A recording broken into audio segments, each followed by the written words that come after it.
Bonjour à toutes et à tous. Aujourd'hui, je vais vous parler des vertus de la confusion dans l'accompagnement en hypnose et en PNL. Alors, on a un présupposé en hypnose et en PNL qui nous dit la confusion, c'est la porte d'entrée à la réorganisation des perceptions. Alors, de manière un peu différente, Milton Erickson nous dit que toute révélation est précédée de la confusion.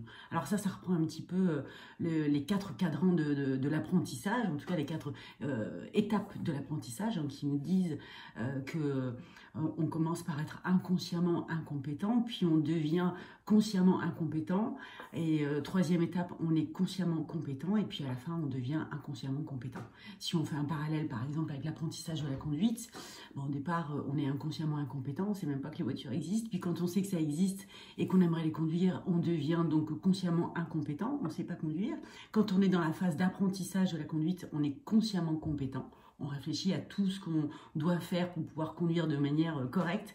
Donc c'est cette phase de confusion justement et qui précède la 4e étape qui est quand on devient justement inconsciemment compétent et qu'on conduit sans avoir trop à réfléchir à ce qu'on fait. Donc, quand on est justement dans cette recherche tout le temps d'apprentissage, quand on est dans la curiosité, dans la sérendipité, et qu'on se pose beaucoup de questions, qu'il y a toute cette confusion, et bien cette confusion, elle précède la révélation, et la révélation, on dit, on élargit notre carte du monde, on élargit le champ des possibles, on élargit potentiellement le moyen de trouver des solutions à des problématiques. D'où le gros intérêt justement de se mettre dans cette position de déséquilibre, de confusion qui va précéder la révélation.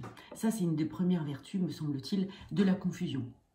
Deuxième vertu, on va utiliser beaucoup la confusion pour accompagner la mise en état hypnotique, notamment pour des personnes qui seraient potentiellement un peu, on va dire, sceptiques ou en tout cas un peu résistantes.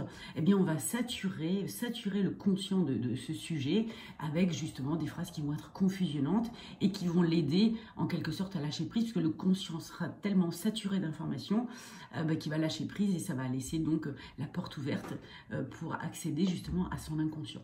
Alors ces phrases, ça va être des phrases du type par exemple, quand vous êtes en train d'écouter le son de ma voix, vous pouvez peut-être continuer à garder les yeux ouverts ou les garder fermés, sachant qu'on voit mieux ce qui se passe à l'intérieur quand on ferme les yeux. Et alors qu'une partie de vous, consciente, continue à analyser chacun des mots que je prononce, une autre partie, inconsciente, va être dans une écoute toute particulière de chacun des mots que je vais prononcer, à moins que ce soit justement votre inconscient qui, lui, analyse tout ce que je dis pendant que votre conscient, lui, continue à avoir cette écoute toute particulière. Et tout ça vous permet de continuer à vous détendre un peu plus, à lâcher un peu prise. Et est-ce que tout ça, finalement, c'est pas une croyance? Et est-ce qu'une croyance, c'est pas être certain de quelque chose? Finalement, est-ce que quand vous êtes certain de quelque chose, c'est parce que vous le croyez ou est-ce que c'est parce que vous croyez à cette chose-là que vous en êtes certain? Et tout ça, vous voyez, toutes ces petites phrases mis bout à bout vont complètement saturer le conscient du sujet qui, à un moment donné, va lâcher prise et va permettre à l'hypnothérapeute d'accéder à cette partie inconsciente du sujet et permettre un travail sous hypnose qui va être plus efficace.